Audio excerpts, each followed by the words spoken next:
త్రిదశ rice అన్నింటికీ దగ్గరగా మీ మనసుకి మరింత దగ్గరగా త్రిదశ రైస్ వేర్ లైఫ్ షైన్స్.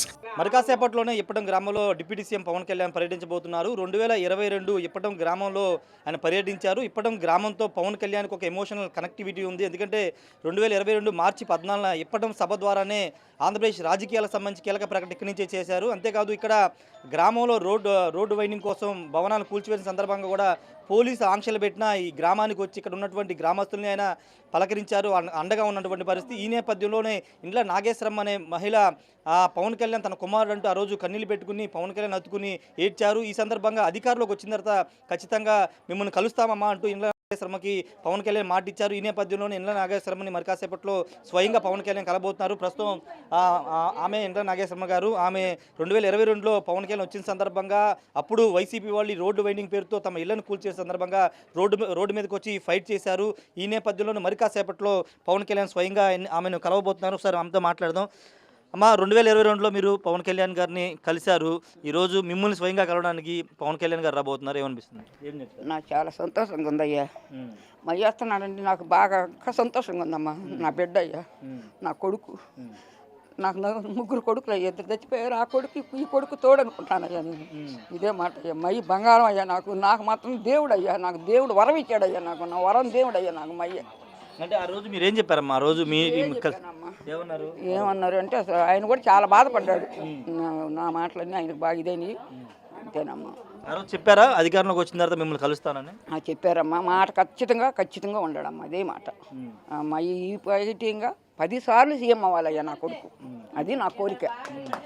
నేను చచ్చిపోయినా నా కొడుకు మాత్రం ఖచ్చితంగా, నా మధ్యగారు ఉంటాడు, నా కొడుకు మాత్రం నా దగ్గర ఖచ్చితంగా రావాలయ్యా. ఇది వాగ్దానం నాది. కాదమ్మా, అంటే ఇప్పుడు మిమ్మల్ని కలవబోతున్నారు, ఏం చెప్తారు ఆయనకి మీరు?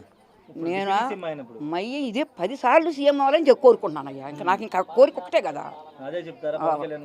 మయ్య అసలు అందరు రాష్ట్రానికి దేవుడు, మాకు ఇంకా ఇంకా ఇంకా ఇంకా దేవుడు నాకు. అది నా కోరిక. అంటే మీ గ్రామంలో గతంలో రోడ్డు వైండింగ్ పెడితే ఇల్లు కూల్చేశారు. మీ గ్రామ అభివృద్ధికి సంబంధించి ఆయన పంచాయతీరాజ్ శాఖ మంత్రిగా కూడా ఉన్నారు. ఏమన్నా అడుగుతారా? ఇంకా ఏముందలే అమ్మ అడగటానికి. మాకు ఆయన కావాలి, మాకు మంచిగా ఉంటేనే మాకు అదే ఒక్కటే కోరిక అయ్యా. నాకు ఏ కోరిక లేవు. నాకు మయ్యి బాగుంటేనే నాకు కోరిక. అదే అయ్యా. సంతోషంగా ఉన్నారు? అబ్బో అసలు చెప్పలేము. ఇంకా ఇంకా ఉండే సంతోషం. ఇప్పుడు దడొచ్చేసింది. మయ్యి ఉంటాడు, దడొచ్చిందమ్మా. ఇంకేం లేదులే. కొంచెం దడగా ఉంటే మయ్యే మా సీన్ గారు ఉన్నాడు నాకు. చిలపల్లి శ్రీనివాస్ గారు ఉన్నారు. సార్, ఎలా ఇచ్చిన మాట ప్రకారం ఇక్కడికి వస్తున్నారు పవన్ కళ్యాణ్ గారు, ఏం చెప్పారు? మనందరికీ తెలుసు పవన్ కళ్యాణ్ గారు ఏదైతే మాట ఇచ్చారో దానికి తప్పకుండా ఆయన ఎటువంటి పరిస్థితుల్లో మరవరు. దాని ప్రకారం ఈ రోజున ఒక ఉన్నతమైన స్థానంలో ఈ రోజున డిప్యూటీ సీఎంగా ఉండి కూడా ఆయన ఇంత బిజీ షెడ్యూల్లో కూడా ఆయన ఇచ్చిన మాట కోసం ఈ రోజున ఇప్పటం మా నాగేశ్వరమ్మ గారి దగ్గరికి వచ్చి నా బిడ్డ అని చెప్పి ఆ రోజున ఈ రోడ్లు పగల కొడుతున్నా కూడా ఆవిడ బుల్డోజర్లకి అడ్డంగా నిలబడింది.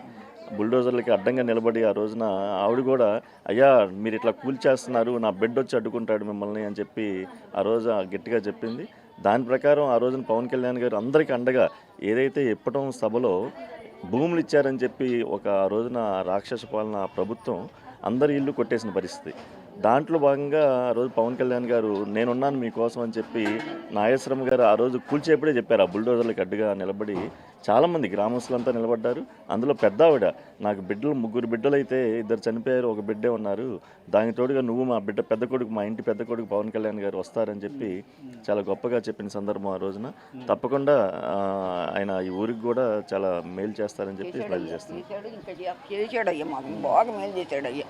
మేము గోడలు కట్టుకునే శక్తి లేకుండా ఉండానయ్యా.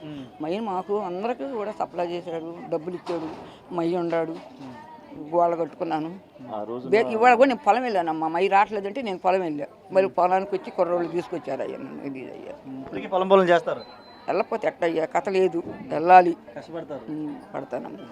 దాదాపు ఆ రోజు 42 ఇల్లు కూల్చివేస్తే 42 మందికి కూడా పవన్ కళ్యాణ్ గారు స్వయంగా పరామర్శించి తలా ₹1,00,000 ఆ రోజున ఇవ్వడం జరిగింది. నిజంగా అది అంటే ఆ రోజున పదవులు లేకుండా, అధికారం లేకుండా తన సొంత డబ్బులతో ఆ రోజున ఇవ్వడం జరిగింది. ఈరోజు ఆయన ఆ రోజున ఏదైతే మాట ఇచ్చారో మీ ఇంటికి తప్పకుండా వస్తాను మీకు అని చెప్పి ఆ అమ్మ కోరిక ఆ రోజున అయ్యా నువ్వు ఒక పెద్ద స్థాయిలో ముఖ్యమంత్రి స్థాయిలో నువ్వు అవ్వాలి, ఆ రోజున మా ఇంటికి రావాలంటే ఈ రోజున ఆ అమ్మ ఆశీస్సులతోనే రాష్ట్రానికి డిప్యూటీ సీఎం అయ్యారు.